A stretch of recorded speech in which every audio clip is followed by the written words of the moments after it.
हमारे आदिवासी भाइयों को सरना आदिवासी धर्म कोड देने का बात हो अध्यक्ष महोदय, चाहे खतियान आधारित स्थानीय नीति की बात हो अध्यक्ष महोदय, ये सारे जो ज्वलंत विषय हैं अध्यक्ष महोदय, ये सभी चीजों पर हमारे भारत सरकार ने अपनी कुंडली मार करके ये बैठे पड़े हैं अध्यक्ष महोदय। हमें लगता है अध्यक्ष महोदय, इन ज्वलंत विषय पर अब राज्य की जनता को ही आर पार की लड़ाई लड़नी होगी कि अब इसके लिए संघर्ष के अलावा कोई रास्ता बचा नहीं है। सामाजिक सुरक्षा में भी हम लोगों ने सर्वजन पेंशन लागू किया, उसमें कुछ हिस्सा भारत सरकार की तरफ से मिलने वाला जो पैसा है वो पैसा नहीं आ रहा है।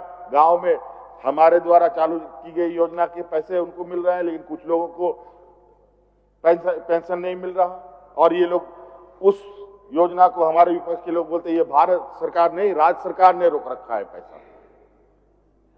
ये अफवाह फैलाते हैं। महीनों तक रोक के रखा जाता है अध्यक्ष महोदय। और गरीबों को आवाज देने की बात हमारे प्रधानमंत्री जी लगातार बोलते हैं, हर गरीब को आवाज देंगे। आवाज कहां से देंगे आप? जिस तरीके से सौतेला व्यवहार करेंगे तो कहां से गरीबों को आवाज पहुंचेगा अध्यक्ष महोदय?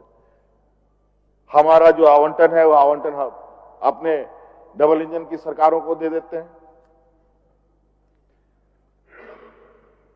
अध्यक्ष महोदय। इसीलिए हम अपने पैरों पर खड़ा होना चाहते हैं और दिन रात इस विषय पर हम लोग काम कर रहे हैं अध्यक्ष महोदय। हम लोग अपना संसाधन भी जुटाने में कोई कसर हम लोगों ने नहीं छोड़ा है।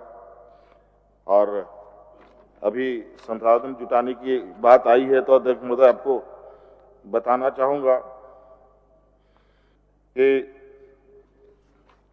राजस्व संग्रहण में लगातार हमारी वृद्धि हुई है अध्यक्ष महोदय। 2019-20 में लगभग 25,000 करोड़ रुपए का हम लोग का था अध्यक्ष महोदय।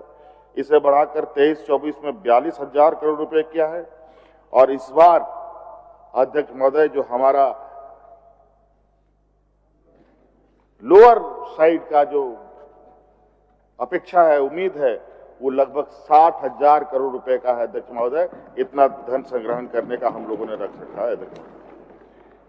तो अध्यक्ष महोदय इसी प्रकार कई ज्वलंत विषय हैं, जैसे इस राज्य के जो मूल आत्मा कहा जाए अध्यक्ष महोदय, मूल भावना कहा जाए अध्यक्ष महोदय, जैसे हमारे पिछड़े वर्गों को 27% का आरक्षण देने का अध्यक्ष महोदय, हमारे आदिवासी भाइयों को सरना आदिवासी धर्म कोड देने का बात हो अध्यक्ष महोदय, चाहे खतियान आधारित स्थानीय नीति की बात हो अध्यक्ष महोदय, ये सारे जो ज्वलंत विषय हैं अध्यक्ष महोदय, ये सभी चीजों पर हमारे भारत सरकार ने अपनी कुंडली मार करके ये बैठे पड़े हैं अध्यक्ष महोदय।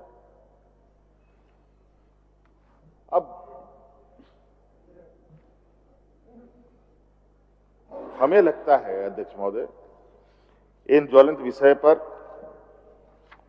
अब राज्य की जनता को ही आर पार की लड़ाई लड़नी होगी। इसका लिए हम लोग पूरी उम्मीद के साथ इस बात के लिए तैयारी में है कि अब इसके लिए संघर्ष के अलावा कोई रास्ता बचा नहीं है। अब जितना भारत सरकार, राज्य सरकार कोर्ट कचहरी करते रहिए, कुछ परिणाम नहीं हो। जनता के दरबार में चलें, वही सभी इसका निर्णय होगा।